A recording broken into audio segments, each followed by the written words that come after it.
I am a Nehruvian, I am a Rajivian, but I am not a Rahulian. नमस्कार दोस्तों, स्वागत है आपका हमारे चैनल आपकी खबर राजनीति में और मैं हूं आपके साथ आयुषी यादव। आज हम बात करने वाले हैं कांग्रेस पार्टी के वरिष्ठ नेता मणिशंकर अय्यर के एक ऐसे बयान के बारे में जिसने पार्टी में हड़कंप मचा दिया है। अब आप सोच रहे होंगे कि क्या हुआ, तो चलिए जानते हैं पूरी कहानी विस्तार से। दरअसल मणिशंकर अय्यर जो कांग्रेस के सीनियर नेता हैं, इन दिनों अक्सर अपने बयानों को लेकर सुर्खियों में बने रहते हैं। कभी वे विपक्ष की तारीफ कर रहे होते हैं तो कभी पार्टी के वरिष्ठ नेताओं पर सवाल उठा देते हैं।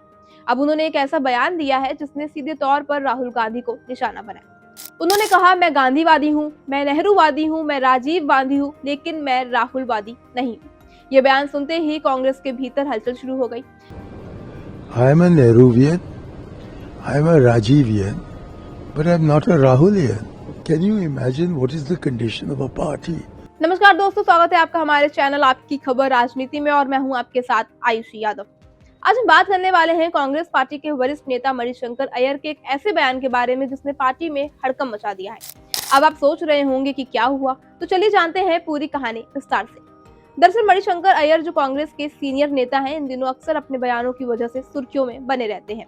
कभी वे विपक्ष की तारीफ कर देते हैं तो कभी अपनी ही पार्टी के वरिष्ठ नेताओं पर सवाल उठा देते हैं।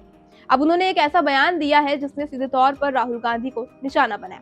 उन्होंने कहा कि मैं गांधीवादी हूँ, मैं नेहरूवादी हूँ, मैं राजीववादी हूँ, लेकिन मैं राहुलवादी नहीं हूँ। ये बयान सुनते ही कांग्रेस के भीतर हलचल शुरू हो गई। असल में मणिशंकर अय्यर का ये बयान केरल में दिए गए एक इंटरव्यू का हिस्सा था। उन्होंने मीडिया से कहा कि डॉक्टर अम्बेडकर की जीवनी अपार्ट बट अपार्ट है, यानी कि हिस्सा तो है लेकिन अलग सोच रखती है। इसके बाद उन्होंने स्पष्ट किया कि वो पार्टी के सदस्य हैं, लेकिन हर नेता को मानने की जरूरी अपनी सोच उनकी अलग है। दरअसल अय्यर इससे पहले केरल में पिनरई विजयन की सरकार को भी तारीफ कर चुके हैं।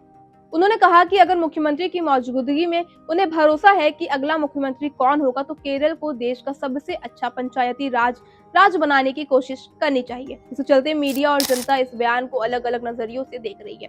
एक तरफ कांग्रेस ने साफ कहा है कि ये उनके बयान व्यक्तिगत विचार हैं, लेकिन दूसरी तरफ पार्टी के अंदर ही चर्चा शुरू हो गई है, खासतौर पर उस समय जब केरल में विधानसभा चुनाव नजदीक है। दोस्तों, ये बयान सिर्फ शब्दों का खेल नहीं है, ये कांग्रेस की पार्टी के अंदर चल रहे अंतर कलह की और नेतृत्व पर सवाल उठाने वाला मुद्दा भी बन गया है। मणिशंकर अय्यर ने जो कहा उसने ये दिखा दिया है कि पार्टी के वरिष्ठ नेता अब खुलकर अपने विचार रख सकते हैं, भले ही वो पार्टी की लाइन के खिलाफ क्यों ना हो। ये मामला इसलिए भी खास है क्योंकि राहुल गांधी के नेतृत्व में कांग्रेस अपने राजनीतिक मिशन को मजबूत करना चाहती है। ऐसे में जब कोई वरिष्ठ नेता सीधे तौर पर कहता है कि वो राहुलवादी नहीं है, तो ये मीडिया और जनता के बीच कई तरीके से चर्चाओं का मुद्दा बन जाता है। तो दोस्तों, मणिशंकर अय्यर का ये बयान केवल एक बयान ही नहीं बल्कि कांग्रेस के भीतर की राजनीति और विचारों के टकराव को दिखाता है। चाहे आप इससे सहमत हो या फिर असहमत, लेकिन ये तो साफ है कि चुनाव नजदीक आते ही हर छोटी सी छोटी बड़ी बात राजनीति में बदल सकती है।